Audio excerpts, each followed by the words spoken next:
Hey everyone, I wanted to come on here and do a short video and address my last short about this card that I pulled out, the spontaneity, and how weird it is that spirit gives us these psychic messages,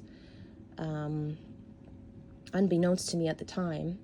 And I was like, who's Charlie? And then like a day or two later, Charlie Sheen pops up in my feed and is doing all these interviews, and he's looking, very much alive and healthy, and he's getting his story out there, and he's telling people about, the lessons he's learned and his healing journey. And then maybe another day after that, the news was completely filled with this Charlie Kirk guy, this activist that was gunned down, and even in the card it says caliber, for his beliefs.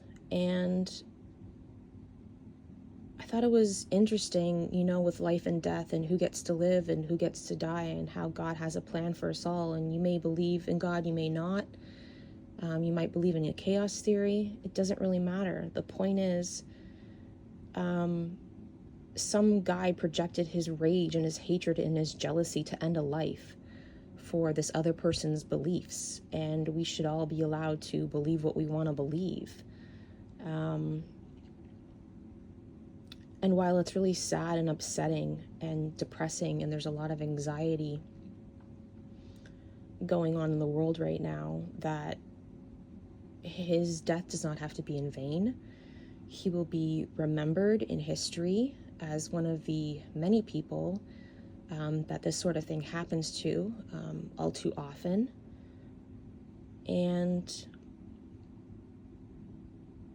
that something should change. There's plenty of things that should change, and that we should do something about this. But all life has meaning, and there's lessons to be learned in all of those. And to focus on the good in your life. To not lose hope, to keep the faith, to love yourself, and to be grateful for the things that you have. And there's plenty to be grateful for. To stay safe, to love yourself, and to have some grace for yourself in your healing journey. Yeah, guys. Peace. God bless.